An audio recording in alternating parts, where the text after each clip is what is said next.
What's up guys, Tyler here. Today I'm going to demonstrate how to change a tire using the Harbor Freight manual tire changer. Because it's cheap and so am I.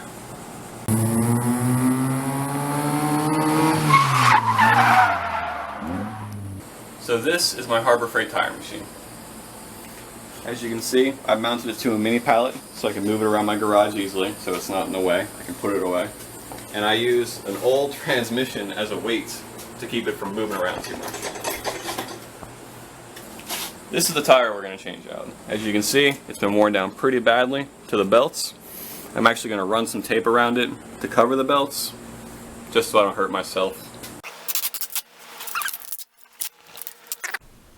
Even with the tape on there, I'm still going to wear gloves, just for one extra layer of protection. I don't need no tetanus. Now we have those two safety measures taken care of, we can begin. First, we're going to take the valve core out of the tire.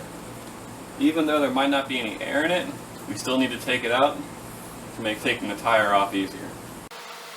Now we can break the bead. To do that, the machine has this bead breaker on it, which utilizes this bar right here. You use this bar to mount and dismount tires, and you also use it in conjunction with this to de-bead them. I'll show you now. Set your tire up, then take some wood or something and prop up the back of the tire to keep it level. You want to set this guy right on the lip. It is adjustable to different tire sizes.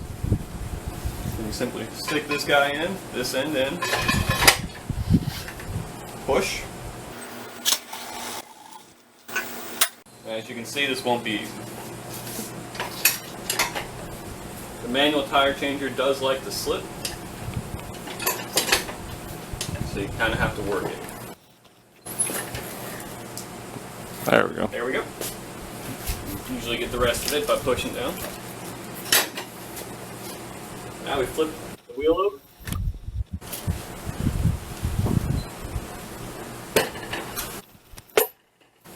And do the other side.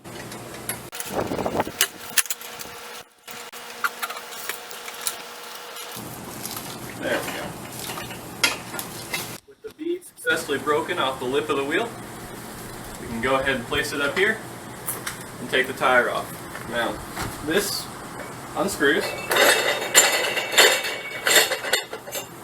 This comes off.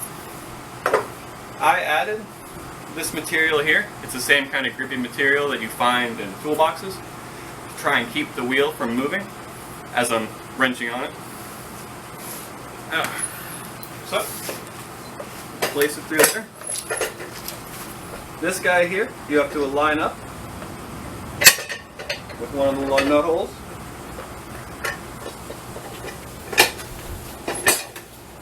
And there you are. Now, this wheel is made of aluminum, and this bar and all these components are made of steel. So, it is going to actually scratch it as you use it. That is the one downside to the manual changer. It is technically designed for steel wheels, but you can do other ones. There are some tricks you can do to try and stop the scraping, but it almost always ends up happening. One thing I do is wrap a t-shirt around the center here, so that this guy doesn't dig into the wheel in the center of it. Place that guy in there, make sure he's about firm. Take this, screw it back on. And using the all-in-one bar, tighten it up. Now to assist in the tire coming off, we're going to take some dish soap and squirt it all in there to act as a lubricant on the wheel itself.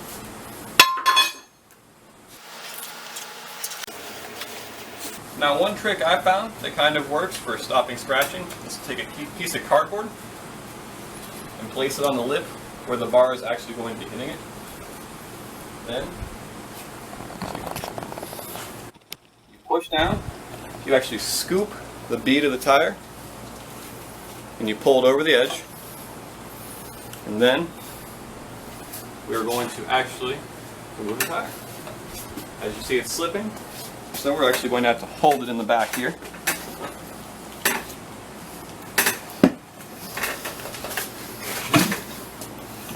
There you go.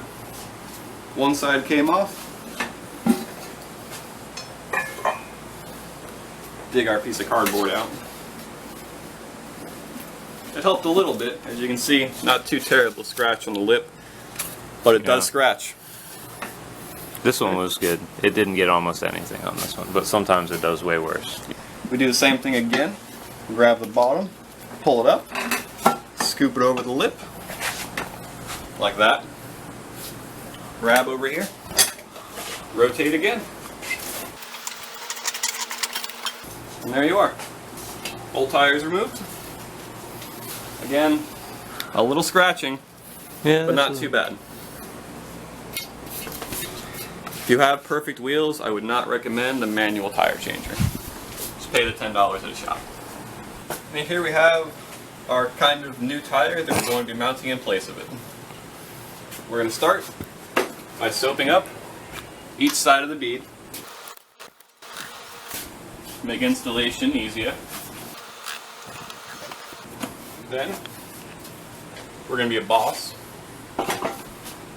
Push it on. Can't let you down now. Now we can try and get the other side. I unfortunately will not be doing that like a boss. For the other side, I'll give you this end of the bar, which has a little hook end on it. You're supposed to hook it on the ledge there and rotate it around with the tire. I'm going to have my cardboard strip to try and help out. Pick it up over the lip, hold it down over here, and rotate.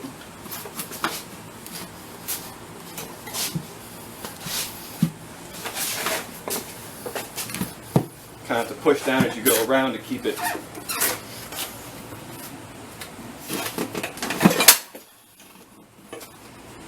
And that is the problem I have with the Harbor Freight manual tire changer. This works if you have giant, nice sidewalls, but on small 50 sidewall tires like this, it just doesn't cut it. Try again. So you can watch me fail.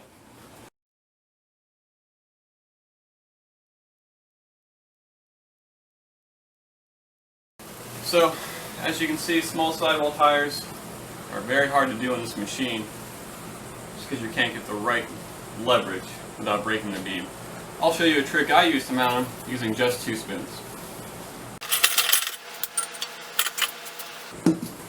See, it's still even stuck where it was. Actually going to stand on the back edge here using my body weight to actually push the sidewall all the way down. And then I'm going to work my way along, moving my feet with it.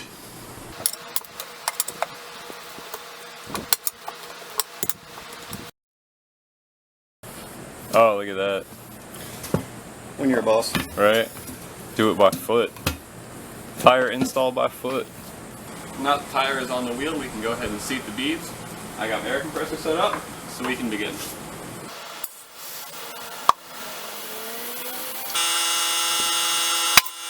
Now with the beads seated on all sides, we can go ahead, put our valve core back in. Now we're going to check the air level, see how we did. But other than that, tire is mounted, and all good. Much better than that one. Overall, I have to give the Harbor Freight tire machine a 5 out of 10. It works pretty well for taking tires off of wheels, though it does scratch them a little bit. But I almost never seem to be able to put tires back on all the way with it. I almost always have to revert back to the 2 spoons for any sort of car tire I try. The one time I didn't have to was when I did a truck tire, because it had a 65 sidewall. It was big enough and had enough flex. I was able to work it on entirely on the machine. But for smaller sidewalls, 50, 55, 45, it really doesn't work that well. You can definitely make it work, you know, if you're willing to save some money by putting in a little bit of work. It's definitely usable. I've used it many times and saved myself lots of money. Probably paid the machine off 3 or 4 times by now. But it is hard. It is a good workout. And it's not for everyone. I'd say if you have the funds, it would probably just be better to have someone put tires on for you. You don't have to worry about scratching the wheels or having a tire machine mounted somewhere in your house or garage. Thanks for watching. I think there's anything I missed in the review. Made it sound terrible. It is terrible.